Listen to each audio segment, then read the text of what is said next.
Tayo po ay magdiwang sa ngalan ng Ama, ng Anak, at ng Espiritu Santo. Amen. Ang pagpapala ng ating Panginoong Hesukristo, ang pag-ibig ng Diyos Ama, at ang pakikipagkaisa ng Espiritu Santo naway sumainyong lahat.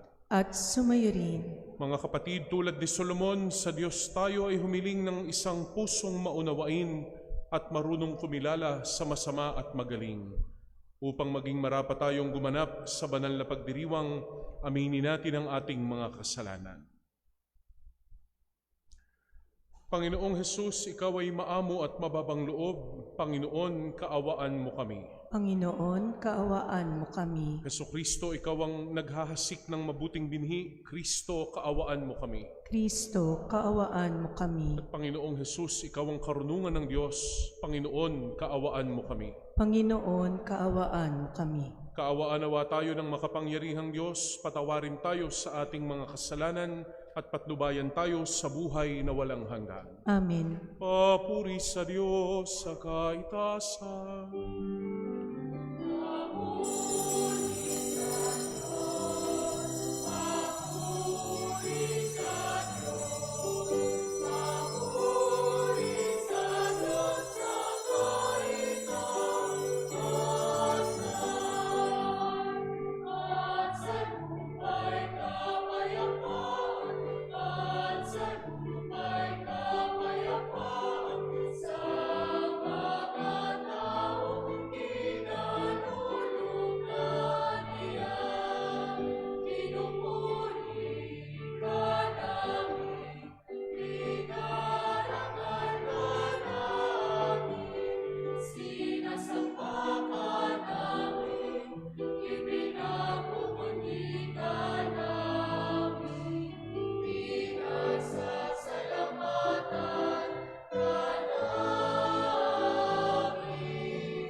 Manalangin tayo. Ama naming makapangyarihan, nililingap mo ang mga walang inaasahan kundi ikaw. Hindi maidarangal at hindi magiging banal ang sinumang sa iyo'y napapawalay. Dagdagan mo ang iyong kagandahang loob sa amin upang sa iyong pamumuno at pangangasiwang magiliw, mapakinabangan namin ang mga biyaya mo sa lupa bilang pagkakamit na namin sa makalangit mong pagpapala. Sa pamamagitan ni Hesukristo, kasama ng Espiritu Santo, magpasawalang hanggan. Amen.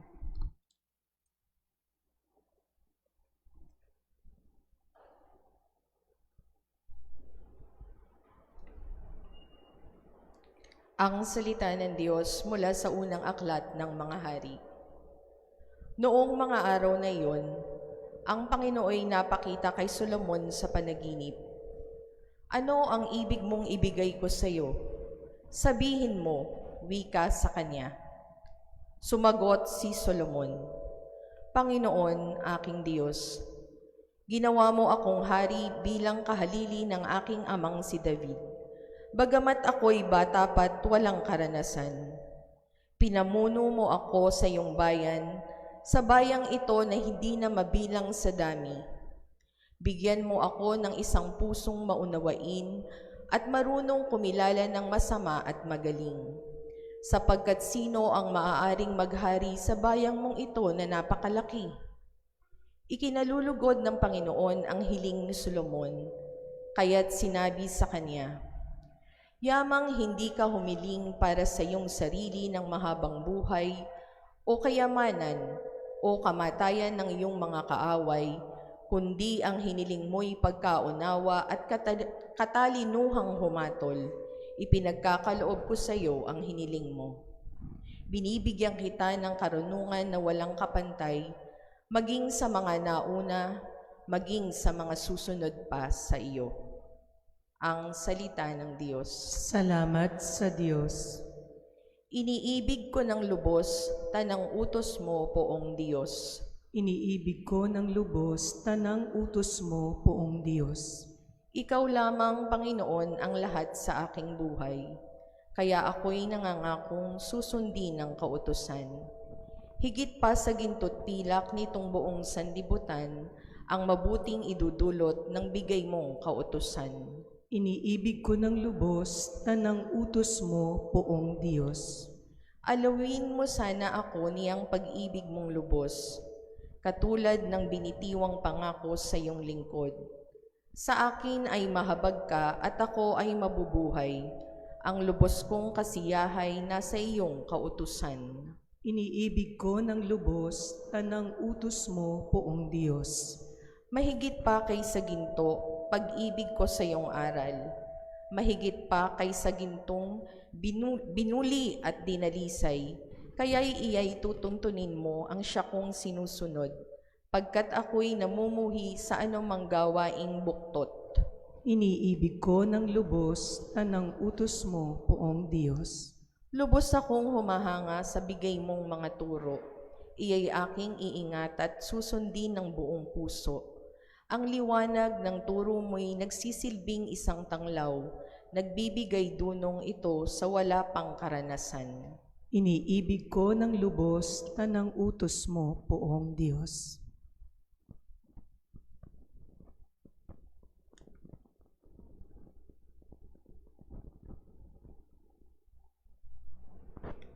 Ang salita ng Diyos mula sa sulat ni Apostol San Pablo sa mga taga-Roma.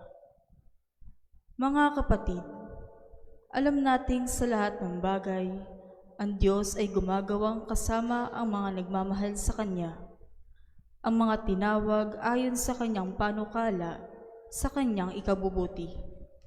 Sapagkat sa mulat-mula pa'y alam na ng Diyos kung sino ang sa Kanya.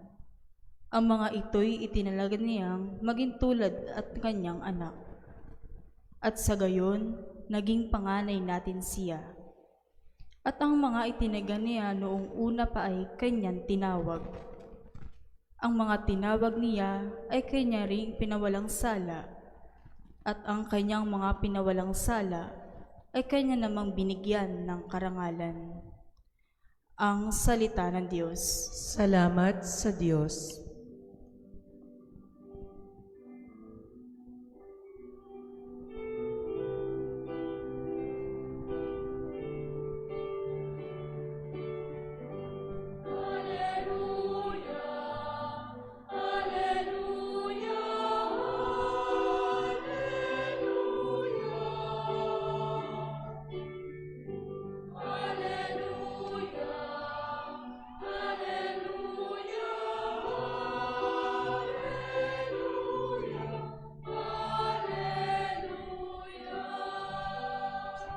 Papuri sa Diyos Ama pagkat ipinahayag niya, hari siya ng mga aba.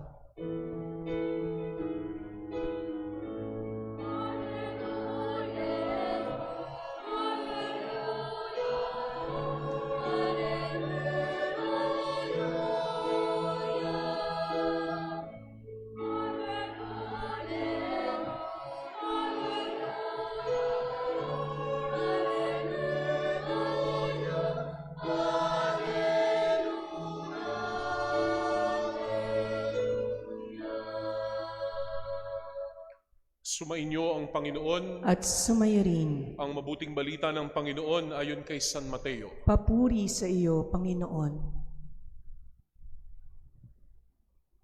Noong panahong iyon, sinabi ni Jesus sa mga tao, ang paghahari ng Diyos ay katulad ng kayamanang nakabaon sa isang bukid. Nahukay ito ng isang tao at tinabunan uli. Sa laking tuwa, siya'y humayo at ipinagbili ang lahat ng ari-arian niya at binili ang bukid na iyon. Gayon din naman, ang paghahari ng Diyos ay katulad nito.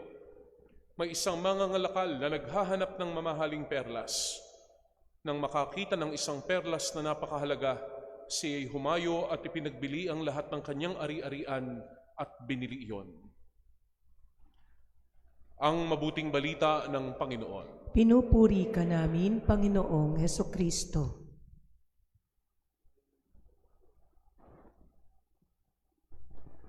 Magandang gabi po sa inyong lahat. Ngayon ay ika-17 linggo sa karaniwang panahon at tinatapos ni Jesus ang serye ng mga talinghaga na sinimulan natin 2 weeks ago.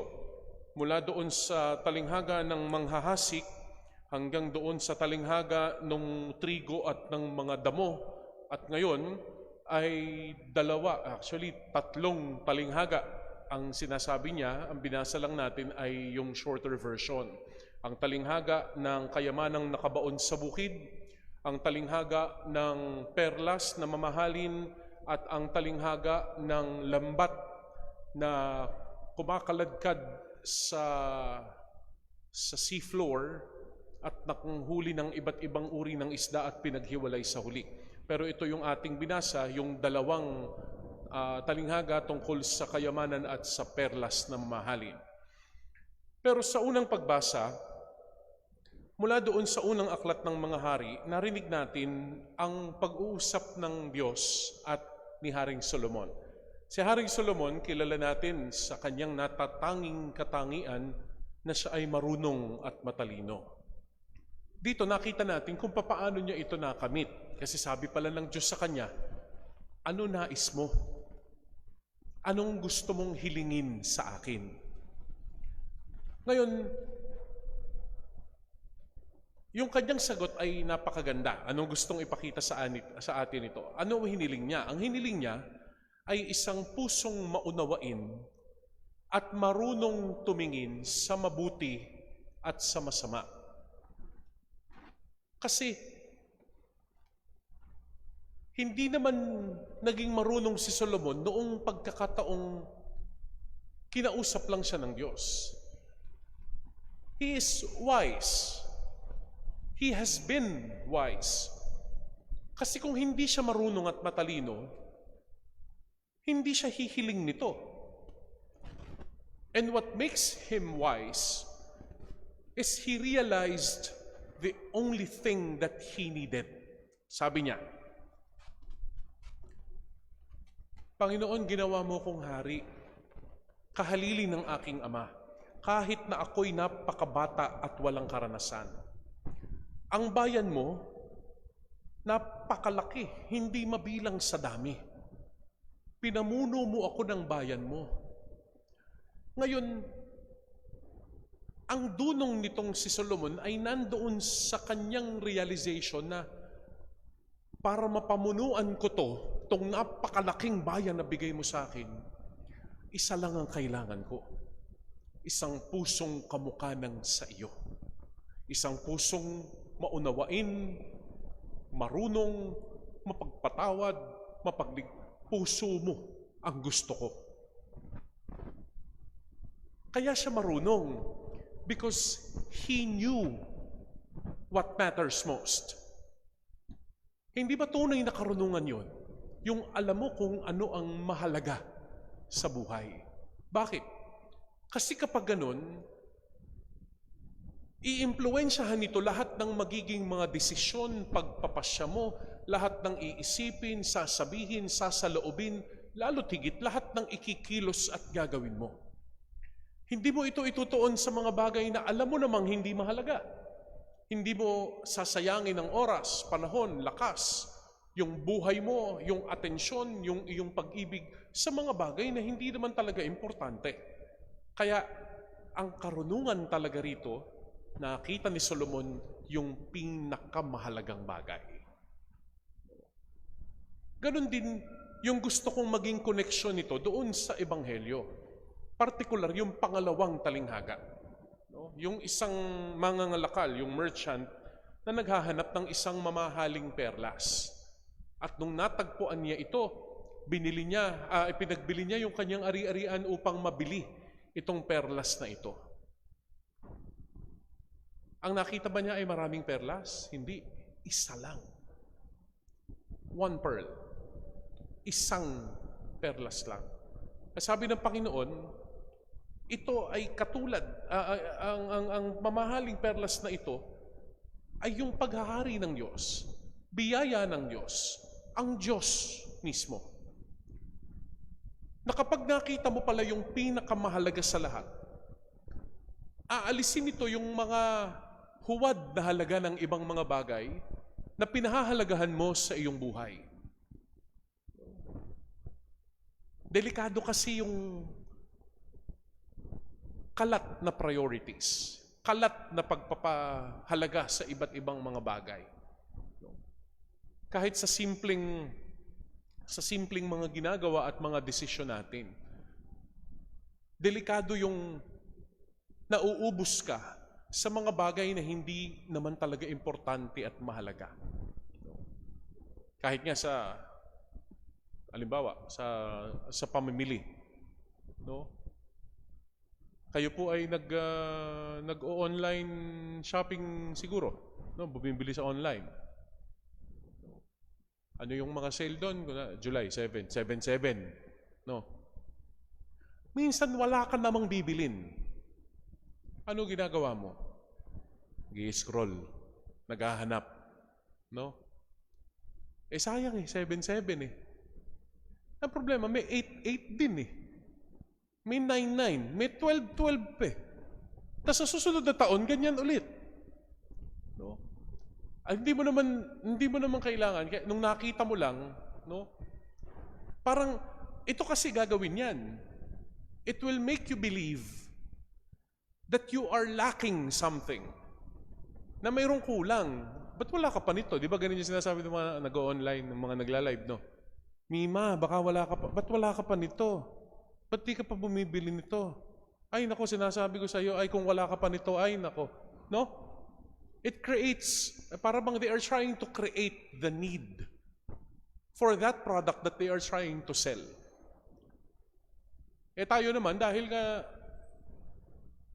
nasanay tayo na idinidikta na sa atin kung ano yung kailangan mo at hindi. Tayo ay kahit hindi naman talaga kailangan, no? It actually applies to our Catholic culture as well. Maging sa ating pananampalataya bilang mga Katoliko. Mayroon akong isang kaibigan na lumapit sa akin noon na nagtatanong, sabi niya, Father, paano ba magdasal ng nobena? Di natawa naman ako kasi magdadasal. Sabi ko, 9 na araw, kako. Yung dadasalin mo, mainam ka ako makapagsimba ka, tapos dadasalin mo doon after the Mass. Hindi kasi, ito kasi yung mga binili ko sa sa St. Paul. Naglapag siya ng 10 nobena. May St. Jude, may may Padre Pio, San Isidro Labra, iba-iba. Sabi ko, ang dami. Hindi, nga gusto ko itanong sa iyo paano ba to? Dadasalin ko ba ng 9 na araw yung isa? Tapos susunod na 9 na araw yung isa naman? O pwede kong dasalin lahat to sa isang araw, pagkatas ng 9 na araw, naka 10 nobena na ako. Teka. Ako. Ano ba problema? Bakit? Nagpunta ako sa St. Paul, bumili ko ng mga ganito. May problema kasi sa bahay. No? Hindi ko naman talaga problema ng kapatid ko. Paano ba dapat gawin? No? Nung kinuwento kung ano yung problema, sabi ko sa kanya, alam mo kahit bilhin mo lahat ng prayer book sa St. Paul, baka hindi yan ang sagot. Kasi inaakala natin, kapag nagawa ko to, nadasal ko to, ibibigay ng Diyos yung hinihingi ko. Ito siguro kailangan ko para manumbalik yung aking pananampalataya. Dapat makabili ako ng bagong rosary para sipagin akong magrosaryo. Siguro dapat makapanood ko yung bagong video ni ganito, ganyan. Dapat makasimba ko kay Father na ganyan. Nag-viral to Magaling mag-sermon. Dapat makapunta siguro ako sa simbahang ito. Hindi. Hindi yan ang kailangan mo. Ngayon lilinawin ko, hindi masama yung mga bagay na ito. Hindi masamang bumili ng religious articles, hindi masamang magkaroon ng bagong poon, hindi masama na mayroon kang bagong sinusundan na Catholic content creator, hindi masama. Ang masama, kapag inisip mo na sila ang sagot sa kailangan mo. Na kapag ginawa mo to, sinundan mo yan, natupad mo to, ibibigay ng Diyos yung gusto mo. Hindi. We can never manipulate God like that. Isa lang ang inaalok ni Jesus. Siya lang. Imagine, one pearl. At itong perlas na ito, ano ginawa nung nakabili? Hindi niya ito idadagdag doon sa koleksyon niya ng mga perlas. Binenta niya nga lahat Dahil nakita niya na ito na pala, kasi nawawalan na ng halaga lahat, ito lang ang pinakakailangan ko. And this is the message that Jesus is trying to send us with this parable. Na ang pinakamahalaga ay siya. Wala nang iba. Binanggit niya ito a few Sundays back. Yung nagmamahal sa ama, ina, anak, sa kanyang asawa ng higit sa akin, hindi po pwedeng makasunod.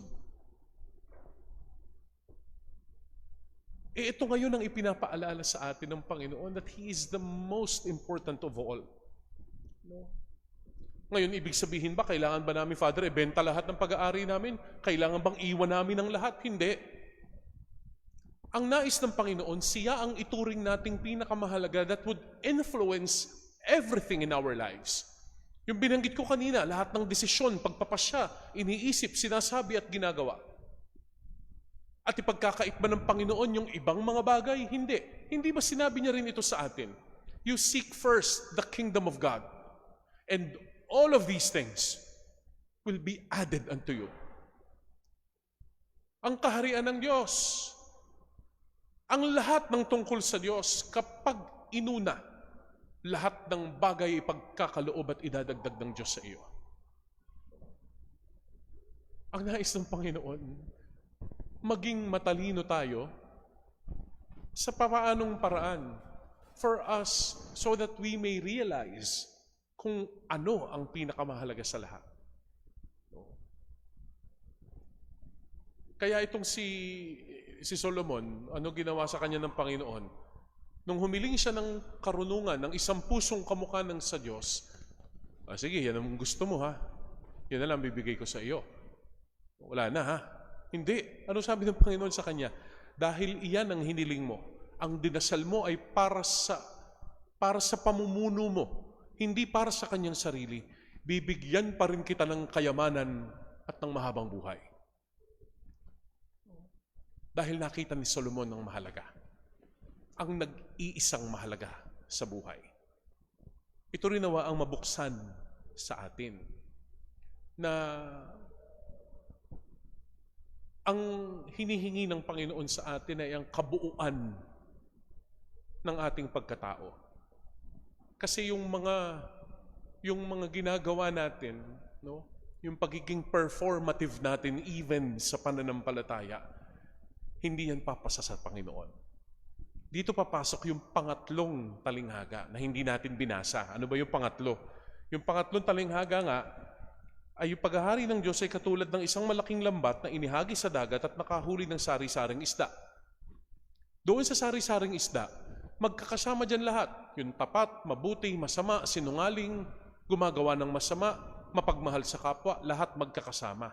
Ano ngayon ang gagawin? Nang mapuno, hinila ito sa pampang. At naupo ang mga tao upang pagbukod-bukurin ng mga isda, tinipon sa sisidlan ng mabubuti, ngunit itinapon ang mga walang kwenta. Gayon din ang mangyayari sa katapusan ng daigdig. Yung mga hindi makakapasa, yung mga pinaglaanan natin ng oras, panahon na hindi naman sa Diyos, yung mga pinili natin na malayo sa Kanyang kalooban, lahat ng mga gawain, lahat ng mga pagpapasya natin na hindi nakalinya sa Kanyang kalooban, lahat ito hindi makapapasok, hindi makapapasa.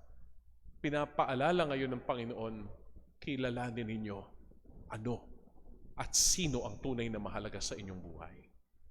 Ito na, ginagawa na natin. Ang kailangan lang ngayon magkaroon ng isang puso na tunay na kumikilala, nananampalataya, at naniniwala sa Kanya dito sa ating ginagawang banal na pagdiriwang. Pinili ng Panginoon na idulot na ang Kanyang sarili sa atin in a very special way, in a spiritual and in a physical way. We are receiving Christ spiritually, we are receiving Christ physically through the bread and wine. Isang sakramento na walang makapapantay ng biyaya sa kahit na ano pa mang gawin ng tao. Tanggapin nawa natin si Kristo, si Jesus, na pinakamahalaga sa lahat. Amen. Sama-sama natin ngayong ipahayag ang ating pananampalataya. Sumasampalataya ako sa Diyos Ama, Amang makapangyarihan sa lahat na may gawa ng langit at lupa. Sumasampalataya ako kay Jesucristo, iisang anak ng Diyos, Panginoon nating lahat. Nagkatawang tao siya, lalang ng Espiritu Santo. Ipinanganak ni Santa Maria ang Birhen, pinagpakasakit ni Poncio Pilato, ipinako sa krus na matay ni libing, nanaog sa kinaroroonan ng mga yumao. Nang may 3 araw na buhay na maguli, umakyat sa langit, naluluklok sa kanan ng Diyos Amang makapangyarihan sa lahat. Doon magmumulat paririto at uhukom sa nangabubuhay at nangamatay na tao. Sumasampalataya naman ako sa Diyos Espiritu Santo, sa banal na simbahang katolika, sa kasamahan ng mga banal, sa kapatawaran ng mga kasalanan, sa pagkabuhay na maguli ng mga nangamatay na tao, at sa buhay na walang hanggan. Amen. Mga kapatid, halinang itaas sa Amang mapagmahal ang ating mga panalangin at ating sambitin, Panginoon, dinggin ang iyong bayan. Panginoon, dinggin ang iyong bayan. Para sa mga namumuno sa simbahan, upang lagi nilang ipangaral ang kahalagahan ng maging bukas ang pamayanan sa iba't ibang lahi at lipi. Manalangin tayo sa Panginoon. Panginoon, dinggin ang iyong bayan. Para sa mga namumuno sa pamahalaan, upang huwag mamayani ang pagkamakasarili, kundi ang pagbibigay ng sarili sa paglilingkod sa bayan. Manalangin tayo sa Panginoon. Panginoon, dinggin ang iyong bayan. Sa mga nagdarahop at aba, upang sila man ay makapakinabang sa yamang kaloob ng Diyos, hindi lamang ang ilan. Manalangin tayo sa Panginoon. Panginoon, dinggin ang iyong bayan. Para sa mga diocesanong paring misyonero ng Mission Society of the Philippines, upang patuloy nilang ipalaganap ang paghahari ng Diyos sa iba't ibang dako ng mundo.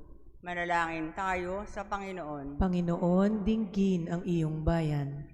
Para sa mga lolo, lola at nakatatanda, upang sa yugtong ito ng buhay ay patuloy nilang madama ang pagmamahal at kalinga ng ating pamayanan. Manalangin tayo sa Panginoon. Panginoon, dinggin ang iyong bayan. Para sa ating natitipon ngayon, upang hanapin at pahalagahan natin hindi ang yamang lumilipas, kundi yung tunay na tatagal at maghahatid sa atin kay Kristo. Manalangin tayo sa Panginoon. Panginoon, dinggin ang iyong bayan. Para sa ating bansa, upang ipag-adya tayo sa mga matinding kalamidad tulad ng lindol, bagyo at tagtuyot.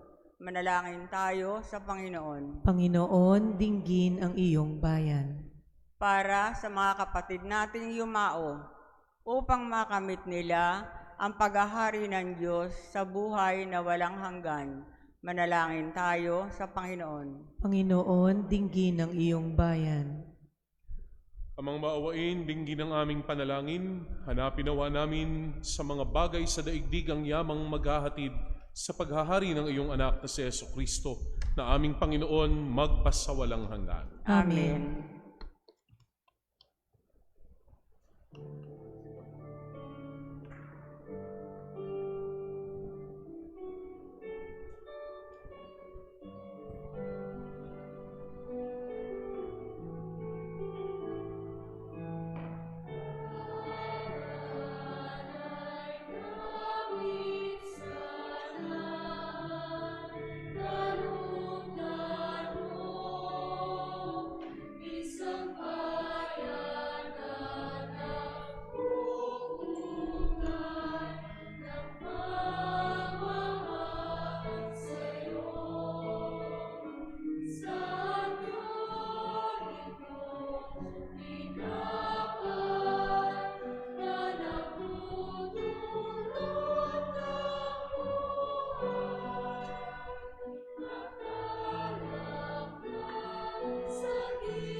Manalangin kayo mga kapatid upang ang ating paghahain ay kalugdan ng Diyos amang makapangyarihan. Tanggapin nawa ng Panginoon itong paghahain sa iyong mga kamay, sa kapurihan niya at karangalan, sa ating kapakinabangan at sa buong sambayanan niyang banal. Ama naming lumikha, tanggapin mo ang mga alay na sa iyo rin nagmula, at ngayon aming inihahanda sa iyong dambana upang sa aming ginaganap na pagdiriwang, ang iyong paglingap ay magtaguyod sa tanan at magpabanal sa aming pamumuhay sa kasalukuyan at mag-akay sa amin sa ligayang walang katapusan.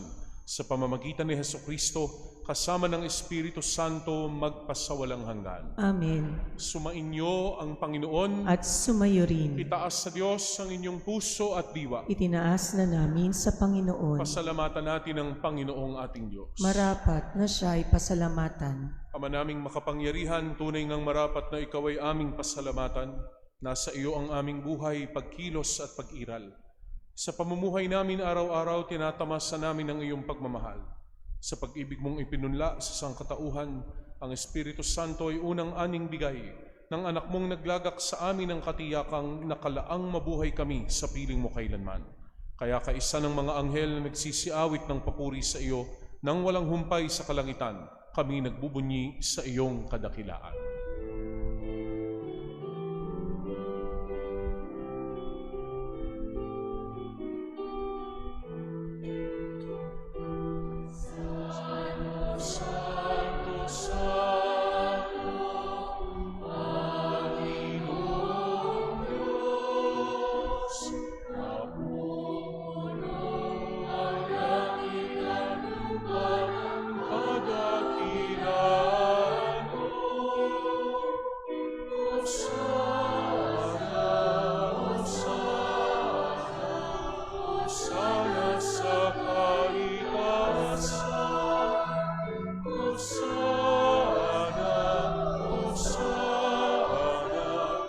Sana sa kaitaasan, pinagpalang na paririto sa ngalan ng Panginoon.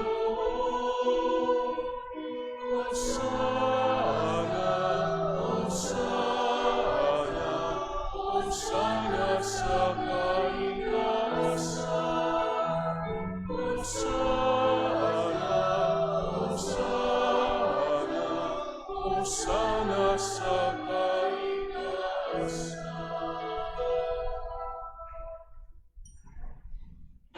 Ama naming banal, ikaw ang bukal ng tanang kabanalan. Kaya't sa pamamagitan ng iyong Espiritu, gawin mong banal ang mga kaloob na ito, upang para sa amin ay maging katawan at dugo ng aming Panginoong Hesukristo. Noong gabing ipinagkanulo siya, hinawakan niya ang tinapay, pinasalamatan kaniya. Pinaghati-hati niya iyon, iniabot sa kanyang mga alagad at sinabi, "Tanggapin ninyong lahat ito at kanin, ito ang aking katawan na ihahandog para sa inyo."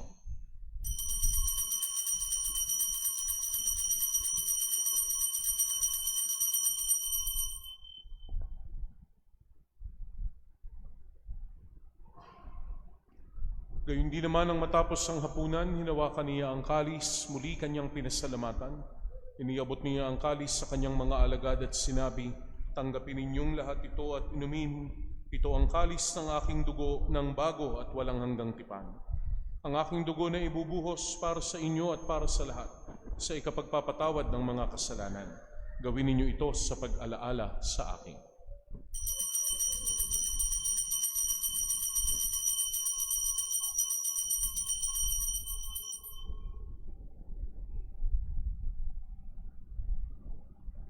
Ang misteryo ng pananampalataya.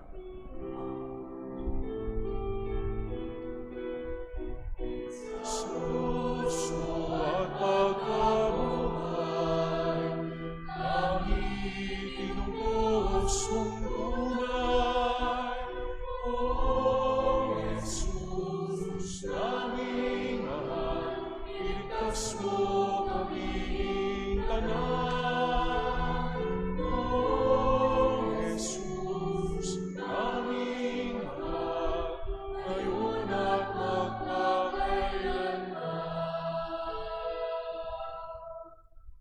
Ama, ginagawa namin ngayon ang pag-alala sa pagkamatay at muling pagkabuhay ng iyong anak.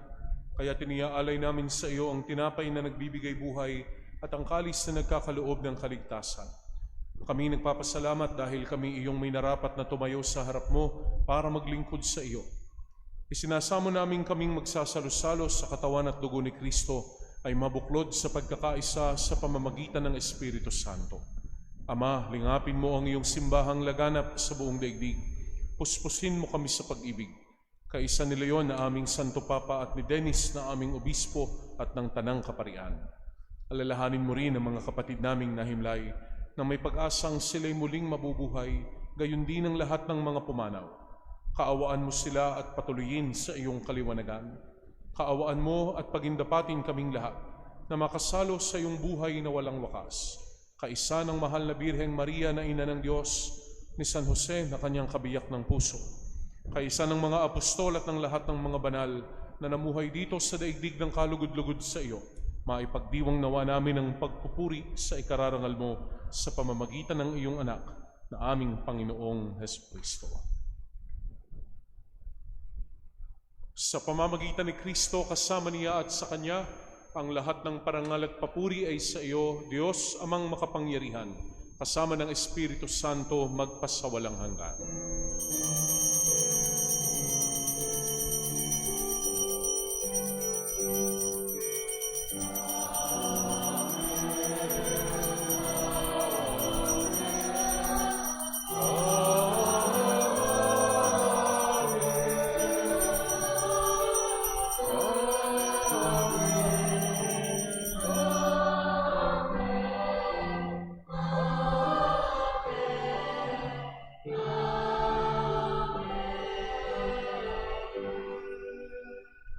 At sa tagubili ng mga nakagagaling na utos at turo ni Jesus na Panginoon natin at Diyos, ipahayag natin ang lakas loob.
Inihiling namin kami iadya sa lahat ng masama, pagkalooban ng kapayapaan araw-araw, iligtas sa kasalanan at ilayo sa lahat ng kapahamakan.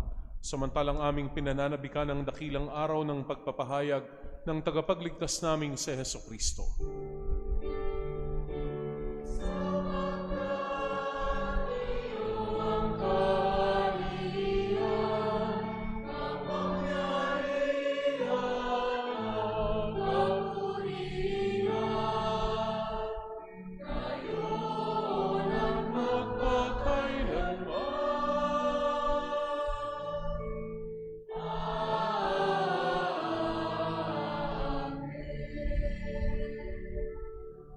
Panginoong Hesukristo, sinabi mo sa iyong mga apostol, kapayapaan ang iniiwan ko sa inyo, ang aking kapayapaan ang ibinibigay ko sa inyo. Tunghayan mo ang aming pananampalataya at huwag ang aming mga pagkakasala. Pagkalooban mo kami ng kapayapaan at pagkakaisa ayon sa iyong kalooban, kasama ng Espiritu Santo magpasawalang hanggan. Amen. Ang kapayapaan ng Panginoon ay lagi nawang sumainyo At sumayo rin. at ibahagi natin ang kapayapaan ni Kristo sa isa't isa. Kordero ng Diyos na nag-aalis ng mga kasalanan ng sanlibutan, maawa ka sa amin. Kordero ng Diyos na nag-aalis ng mga kasalanan ng sanlibutan, maawa ka sa amin. Kordero ng Diyos na nag-aalis ng mga kasalanan ng sanlibutan, ipagkaloob sa amin ang kapayapaan. Mga kapatid, narito si Kristo ang Kordero ng Diyos na nag-aalis ng mga kasalanan ng sanlibutan. Ang pinakamahalagang ating makakamit ngayon, kaya't mapalad tayong tatanggap sa Kanya sa banal na piging. Panginoon, hindi ako karapat-dapat na magpatuloy sa iyo, ngunit sa isang salita mo lamang ay gagaling na ako.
Ama naming mapagmahal, pinagsaluhan namin sa banal na pakikinabang ang alaalang walang kupas ng iyong anak na nag-alay ng sarili niyang buhay para sa aming kaligtasan. Ipagkaloob mong ito ay magdulot ng pag-unlad sa ipinamana niya sa aming pagdiligtas bilang tagapamagitan kasama ng Espiritu Santo magpasawalang hanggan. Amen. At dahil ngayon po ay araw ng linggo na ipinagdiriwang natin ang mga lolo at mga lola, World Grandparents Day, atin sila ngayong ipananalangin at ipagdadasal. Yung mga hindi lolo at lola, mangyari pong umupo muna. Yung hindi lolo't lola, yung mga lolo't lola po, pwede po kayong tumayo muna. Para, ayaw niyong aminin. Tayo na lang siguro kayo lahat para wala na pong problema. Pero ating ipagdadasal yung mga lolo at lola natin. Manalangin tayo. Amang maawain, ang mga katandaang lingkod mo ay ganap na umaasa sa iyo. Nasaksihan nila ang iyong kagandahang loob. Salamat po sa biyayang handog mo sa kanila sa maraming yugto ng panahon. Pagpalain mo sila ng bagong sigla at bigyan ng kalusugan ng isip at katawan. At higit mo po silang pagpalain sa kinabukasang walang hanggan, hinihiling namin ito sa pamamagitan ni Kristo na aming Panginoon. Amen. Magsiupo po muna sa mandali lahat. No? Ilan lamang pong mga paalaala at mga pabatid. Ang Commission on Liturgy ng atin pong diocese ay mula sa obispo ay nagpapaalala pagdating sa paggamit ng holy water sa loob ng misa. Kaya napansin ninyo, hindi tayo nagwisik ng holy water sa mga nag-alay at wala ring pagwiwisik pagkatapos ng yung habang recessional ng banal na misa. Kasi ang holy water ay hindi po talaga ginagamit within the Mass. Ito po ay ginagamit lang sa misa kapag Easter Vigil o Easter Sunday, kung saan mayroong pagsariwa sa mga pangako ng binyag. Pero otherwise, hindi ginagamit talaga ang holy water sa loob ng banal na misa. Kasi ayaw nating magkaroon ng maling pag-unawa na kapag hindi nawisikan o naabot ng tubig, hindi ako na-bless. Hindi po, dahil yung dinaluhan ninyong sakramento ay higit na puspos ng biyaya, pagbabasbas at pagpapala kaysa doon sa tubig na isa lamang sakramental. Kaya yung mga nais na magpabasbas, kung kayo man po ay nagdiriwang ng birthday, anniversary, aalis kayo at pupunta sa malayong lugar o di kaya ay mag-e-exam, pwede po kayong lumapit doon sa pinagpapamisahan pagkatapos ng misa upang kayo ay maipagdasal at doon pa lang tayo magbabasbas ng holy water. Ganun din kapag mayroong kayong pababasbasan na mga rosaryo, puon, larawan o imahe ng mga santo at ng Panginoon. Pangalawa po, kayo po ay inaanyayahan namin sa Martes at ito po ay magiging tuwing Martes na ang misa o Mass that will be followed by a healing service. Ang misa po natin kapag Martes ay alas 5 ng hapon. Kaya pagkatapos nito, mga around 5:30, 5:35, ay ang healing service na pagdarasal para sa mga may sakit.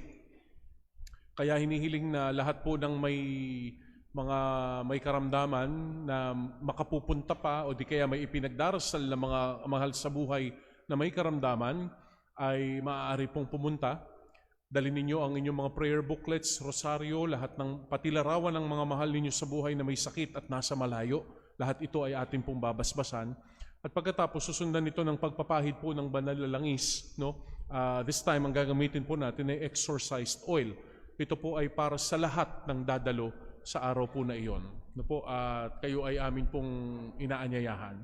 At panghuli po, ang naging second collection po natin kanina ay nakalaan para sa Missionary Society of the Philippines dahil ngayon po ay pinagdiriwang din natin ang World Mission Sunday. Sila, yung mga misyonero na ipinadadala at pumupunta sa iba't iba at malalayong lugar ng daigdig upang patuloy na ipahayag ang mabuting balita ng Panginoon. At umaasa lang sila sa mga itinutulong o ipinagkakaloob po ninyo mula sa iba't ibang mga dioceses. Kaya maraming salamat po sa inyong naging pagtulong at pagsuporta at sa patuloy ninyong pakikiisa sa ating mga gawain dito sa ating parokya.